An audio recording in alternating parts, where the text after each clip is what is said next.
Baik, kita teruskan untuk hari kedua, yaitu soal yang pertama. Nah, di sini sebuah bintang itu mengalami peredupan sehingga kecerlangannya menurun secara eksponensial. Jadi ada persamaan eksponensial di sini, yaitu F sama dengan K eksponensial min ini kappa ya, kappa T. Dengan K dan kappa itu adalah satu konstanta. Jadi itu tidak diketahui di sini, sedangkan T menyatakan waktu, hari, kemudian F adalah kecerlangan. Nah, di sini diberikan data pengamatan selama 3 hari. Jadi selama 3 kali ya, di hari pertama, hari kelima, dan hari ke-10. Nah, yang pertama yang ditanyakan adalah berapakah nilai konstanta K dan kappa.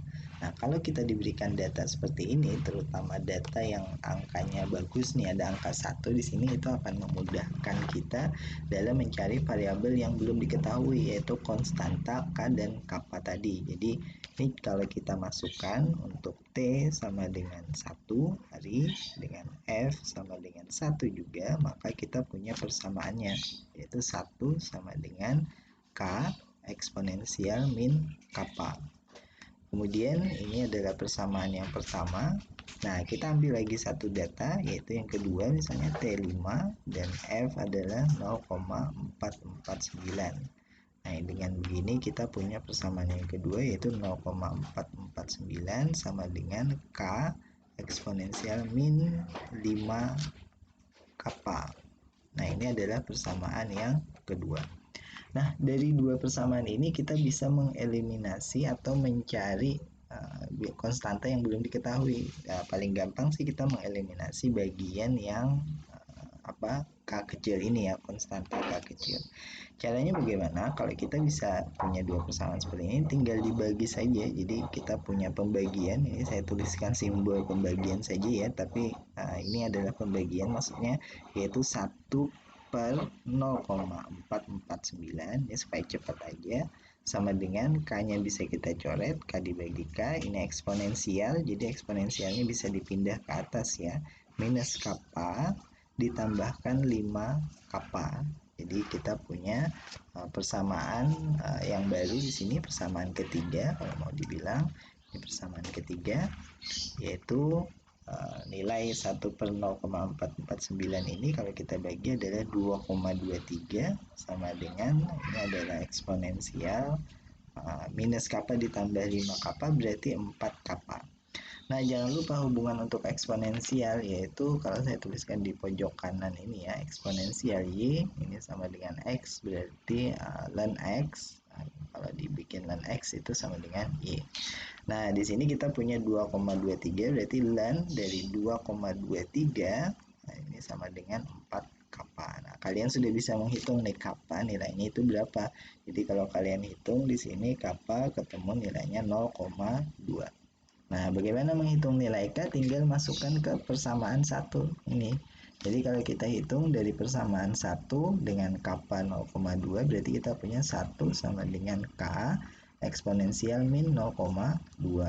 Nah, ini tinggal diubah saja perkaliannya, yaitu K sama dengan eksponensial 0,2.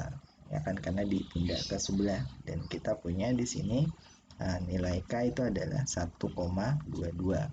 Jadi persamaan yang di atas ini, yaitu F sama dengan K eksponensial minus kappa T, itu menjadi ini persamaannya kalau kita masukkan ya.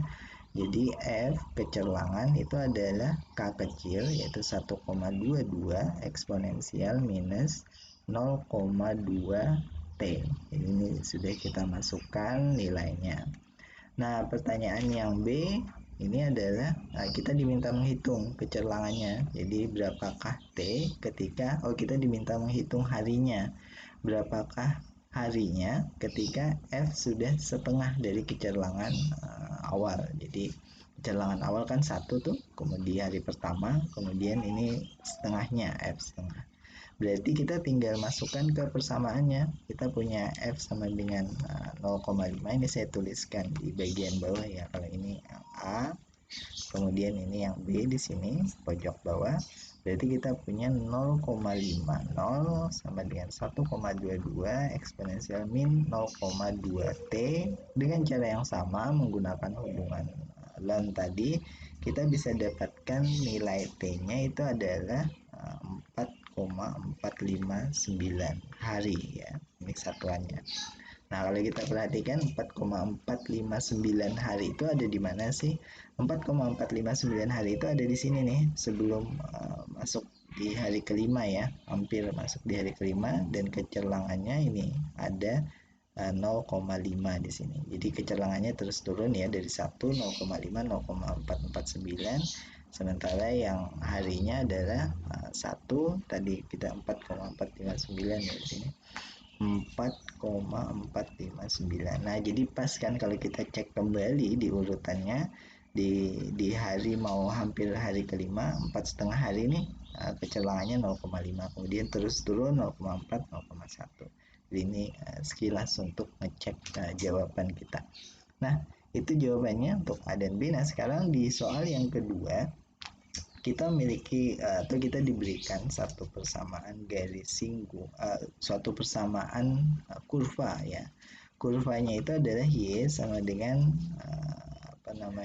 2x kuadrat plus x min 2. Nah, kita diminta mencari persamaan garis singgungnya. Jadi ini yang ditanyakan adalah garis singgung dari kurva tersebut pada X sama dengan 0. Nah, garis singgung untuk X sama dengan 0 bagaimana? Jadi mungkin kalau kita ulang ya, persamaan dari sebuah garis singgung itu adalah misalnya ini persamaan yang sederhana, Y1 sama dengan M dikali X min X1. Nah, di sini ada X1 dan Y1. Nah, X1-nya itu ya ini tadi nih, X1. Kemudian Y1, kalau nilai X1 kita masukkan ke persamaan Y ini, jadi Y1-nya itu adalah, karena X1-nya 0 semua, 20 plus 0 minus 2, berarti Y1-nya adalah minus 2. Nah, itu adalah X1 dan Y1-nya. Jadi kalau ini kita masukkan dalam persamaan ini, kita sudah punya Y1, kita punya X1, sementara Y dan X kan variabel bebasnya. Nah, M ini apa? M ini di soal sudah disebutkan, M tersebut adalah gradient atau kemiringan kan. Jadi turunan satu kali di persamaan ini. Jadi kita punya M sama dengan turunan satu kalinya di per dt. Nah, berarti 4x turunan dari x adalah plus 1. Nah, ini pada titik mana? Dan tentu ini pada titik X1 sama dengan 0 tadi. Jadi kita punya M pada X1 sama dengan 0 ya. Ini kemiringannya itu adalah 0, berarti kemiringannya adalah 1 di sini. Nah, kita punya persamaan yang sederhana sebenarnya. Jadi Y dikurangi minus 2 berarti plus 2 sama dengan 1 dikalikan X dikurangi X1 berarti 0. X1 kan 0. X dikurangi 0 berarti X ya. Jadi di sini kita punya X. Nah, ini persamaannya. Jadi kalau mau diperbaiki urutannya Y sama dengan X min 2. Nah, ini adalah persamaan dari garis singgung kurva tersebut. Ini simpel aja kalau yang nomor 2. Oke. Selamat belajar, dilihat kembali kalau ada yang lupa.